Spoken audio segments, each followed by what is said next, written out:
colleges, universities are known today for teaching science, maths, commerce, economics, history, computer.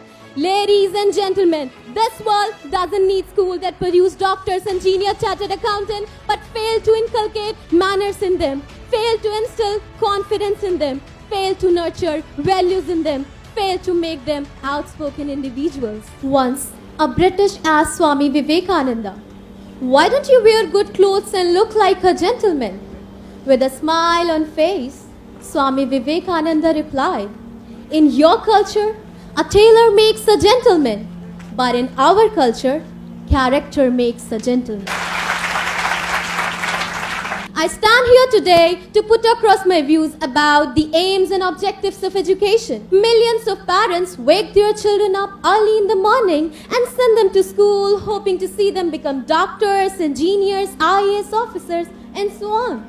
Their expectations put a lot of pressure on their children, and during the course of their education, students tend to forget the real purpose of education.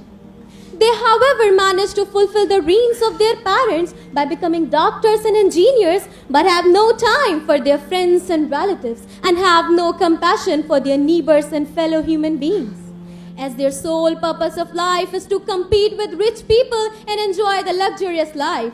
Well, ladies and gentlemen, this is not the purpose of education. Ladies and gentlemen, education system today has lost its objectives.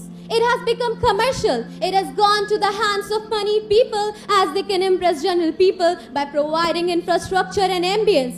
Such people should know that buildings do not make institution. It's the teachers who make institution. Let me take this opportunity to remind you that Mother Teresa did not have any classroom. She did not have the infrastructure. She did not even have the blackboard. The only tool she had was love for children. Ladies and gentlemen, educated is not the person who graduates from a reputed university and hands over his parents to old age home when they need their children to be at their beck and call. Educated is not the person who lives lavish life and turns a blind eye to his neighbors with no concern if they are going to sleep empty stomach.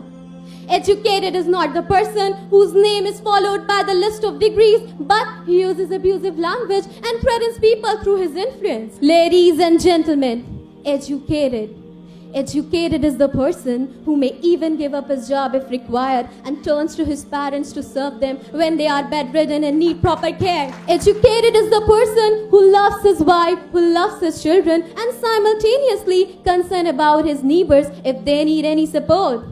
Educated is the person who holds his nerve and exhibits patience even at the times of hardship. Educated is the person who develops the habit of forgiving people despite knowing that they are wrong and guilty. Educated is the person who never lies to people, who never deceives his customers at any circumstances. Educated is the person who never indulges in communal differences. In fact, they respect the followers of all religions. Ladies and gentlemen, is there any school where all these manners are inculcated? Is there any college where all these values are nurtured?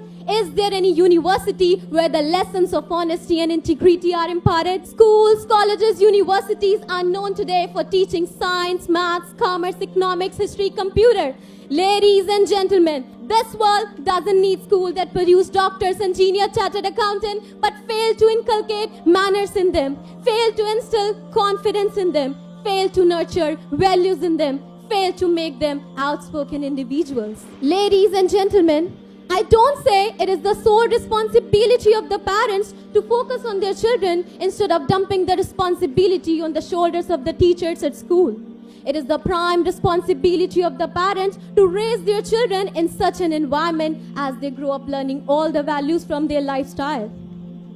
Ladies and gentlemen, that is why somebody rightly said that a child educated only at school is an uneducated child. I repeat, a child educated only at school is an uneducated child. I wrap up my speech with a wonderful quote of Zama sir. The true purpose of education is not to stuff the minds with the so-called syllabus. Beyond the syllabus lies in the true lessons of education, which begins with confidence building and ends with character building. Thank you very much for listening to me with such an utter patience, and have a wonderful day.